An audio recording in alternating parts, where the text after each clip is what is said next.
Hello viewers, আজকে আমি আপনাদেরকে খুব গুরুত্বপূর্ণ একটা বিষয় দেখাবো যেটা পিএইচপি। আগের দিন আপনাদেরকে ফাংশন দেখিয়েছিলাম।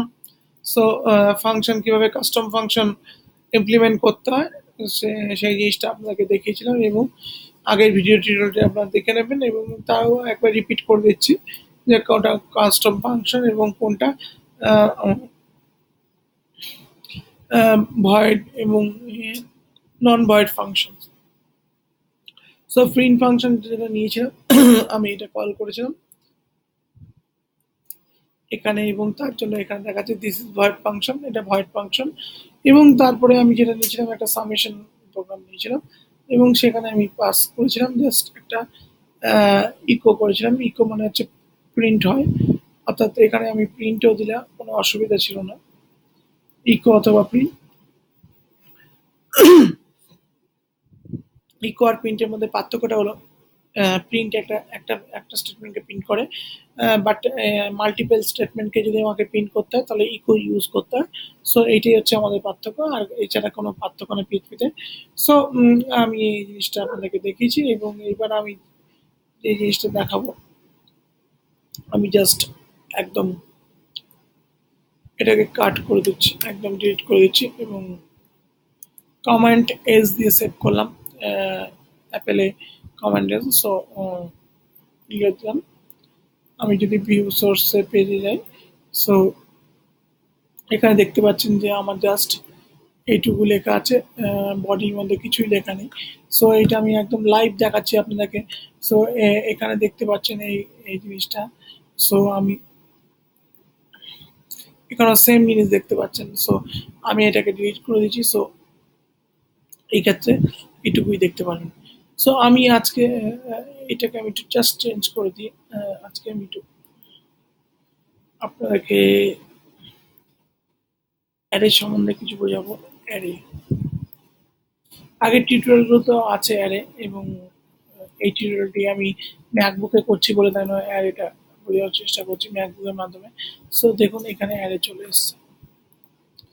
হ্যাঁ ভিউয়ার্স, আমি এখানে অ্যারে দেখাচ্ছি এবং সেখানে অ্যারে একটা টিউটোরিয়াল বানানোর চেষ্টা করছি এবং বিগিনার্সদের জন্য করলে চলুন দেখা যাক। আমি এখানে নিলাম অ্যারে কি, অ্যারে হচ্ছে ধরুন ডলার আর ইকুয়ালস টু 20 স্টেটমেন্টটা শেষ হলো। বাট আমি এখানে যদি 30, 50, 60 আমি কন্ট্রোল এস দিয়ে শেষ করলাম, কমান্ড এস দিয়ে।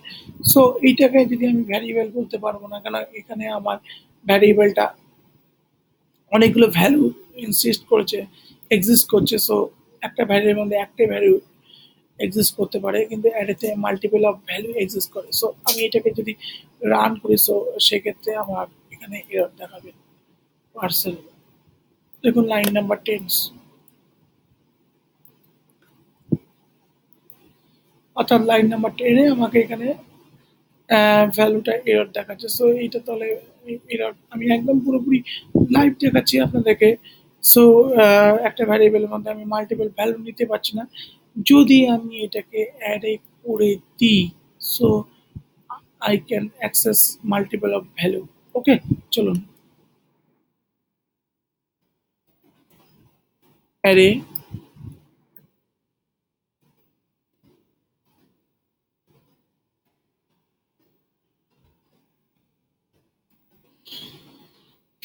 এবার আমি আপনার এই ভারের মধ্যে আমি মাল্টিপল অফ ভ্যালুকে আমি অ্যাক্সেস করতে পারবো। 20, 30, 50, 60। তো এইবার আমাকে কোনো এরর দেখাবেন না। স্কিপ করলাম, কমন আসবে। চলুন ওকে, এখানে লাইন নাম্বার 12-তে অ্যারো দেখাচ্ছে, পার্সেলের কিছু একটা ভুল হয়েছে। হ্যাঁ ওকে, এখানে আমার আমার এই লাইনে না করেও আমি যদি এই লাইনে যদি করে দিই তো কোনো অসুবিধা নেই। 20 আমার 30 আমার 50।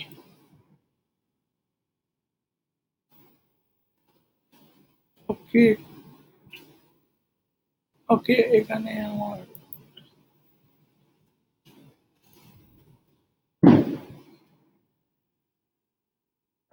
ওকে, এরপরে হচ্ছে 60।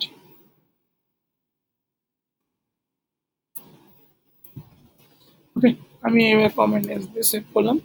সো আমি যদি এখানে একবার এটা দেখাচ্ছে। ওকে, এরাটা চলে গেছে কারণ যেহেতু আমি অ্যারের মধ্যে এটাকে ডিফাইন করেছি। সো এবার আমি যদি ইন্ডিভিজুয়ালি প্রিন্ট করতে যাই 20, 30, 50, 60কে, সো ইজিলি প্রিন্ট করতে পারবো। সো আমরা আগে যেটা দেখালাম, যদি আমরা এটা অ্যারে না নিতাম, সো পার্সেল দেখাচ্ছে, সো লাইন নাম্বার 10-এ। সো যেহেতু এটা অ্যারে ছিল না এবং এখন যেহেতু এটা অ্যারে হয়ে গেছে, সো মাল্টিপল অফ ভ্যালুকে আমরা অ্যাক্সেস করতে পারবো অ্যারের মাধ্যমে। শুধু ভ্যারিয়েবল একটা মানে অ্যাক্সেস ওয়ান এক্সিস্ট ভ্যালু, একটা ভ্যালুকে এক্সিস্ট করতে পারে শুধু ভ্যারিয়েবল, বাট মাল্টিপল অফ ভ্যালুকে অ্যাক্সেস করার জন্য আমাদের তখন অ্যারে ইউজ করতে হয়। সো এইবার আমি যদি প্রিন্ট করি, সাপোজ প্রিন্ট, সাপোজ এখানে ডলার ভারকে ইউজ করি। ওকে, এবার দেখুন আমি একটুখানি পরিবর্তন করছি কারণ জিনিসগুলো আপনাদের দেখানোর জন্য।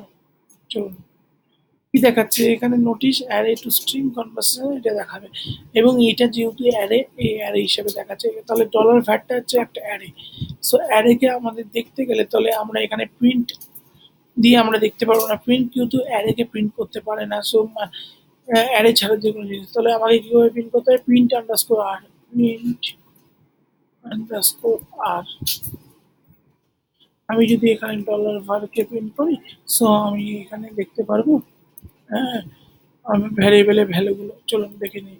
দেখতে পাচ্ছি আমরা জিরোতে ইন্ডেক্সে 20 আছে, এক ইন্ডেক্সে 30 আছে, টু ইন্ডেক্সে 40, 50 এবং থ্রি ইন্ডেক্সে এটা আছে। সো আমরা এইভাবে প্রিন্ট আন্ডারস্কোরের মাধ্যমে দেখতে পারি। আরেকটা জিনিস আমি দেখতে পারি, এই প্রিন্ট আন্ডারস্কোর ছাড়াও var dump, var underscore dump, var dump, var ডাম্পের মাধ্যমে আমরা দেখতে পারি এখানে আমাদের যে একটা পার্থক্য হলো যে স্ট্রিং নাম্বার কত সেটা আমাকে শো করে দেবে। সো চলুন একবার দেখে নিই।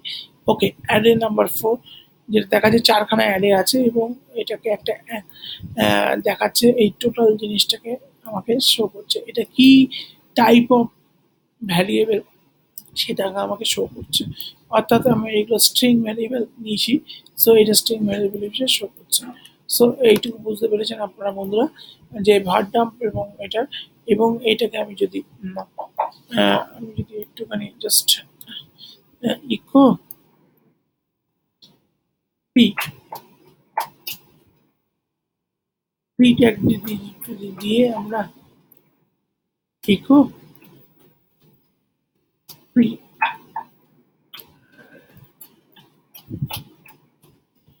এর মধ্যে যদি আমরা প্রিন্ট আন্ডারস্কোর আর কে প্রিন্ট করি, suppose print underscore R dollar var, so দেখতে পারবো এটা সেভ করে দেওয়া এবং এটাকে সেভ করার পরে দেখতে পারবেন, দেখুন চলুন অ্যারেগুলোকে আমাকে একদম নির্দিষ্টভাবে দেখাচ্ছে কিভাবে আমাদের শো হচ্ছে অ্যারেগুলো। জিরো নাম্বার 20 এবং 1-এ আছে, 30, 2-তে আছে 50 এবং আমি এখান থেকে দেখতে পাচ্ছি অ্যারেগুলো এবং এই যদি আমার এগুলো হচ্ছে ইন্ডেক্স, এগুলোকে বলে ইন্ডেক্স এবং এগুলোকে বলছে ভ্যালু। সো আমার যদি কোনো একটা ভ্যালুকে লাগবে, যদি 30 ভ্যালুকে লাগবে, তাহলে আমি ইন্ডেক্সটাকে প্রিন্ট করে দিলে সো আমার 30 ভ্যালুটা প্রিন্ট হয়ে চলে আসবে। চলুন দেখে নিই একবার, এই জিনিসটা আপনাদেরকে দেখাচ্ছি। সো আমি এখানে জাস্ট একদম ঠিক ওয়ান ইন্ডেক্সকে প্রিন্ট করছি, আমার ডেটস। সো আমাকে এখানে শুধু দেখাবে হচ্ছে ওয়ান ইন্ডেক্স 30। ওকে, সো ভিউয়ার্স, আমি আজকে জাস্ট একটা অ্যারে সিম্পল এক্সাম্পল দিলাম আপনাদের সামনে। সো এইভাবে আরও অনেক এক্সাম্পল আমার টিউটোরিয়ালে আছে। সো দেখুন, এটা ম্যাকবুকের মাধ্যমে দিলাম প্রথম। সো অবশ্যই আপনারা আমার চ্যানেলটিকে সাবস্ক্রাইব করুন, এবং এরপরে পরবর্তী ভিডিওগুলো আমি চেষ্টা করব আপনাদের ম্যাকবুকের মাধ্যমে দেখানো কীভাবে ম্যাকবুকে এক্সিকিউট করতে হয় একটা পিএইচপি ফাইলকে, এবং কীভাবে অ্যারেকে প্রিন্ট করতে হয়। সো আজকে এইটুকুই আপনাদের জন্য। ধন্যবাদ। Good night. সো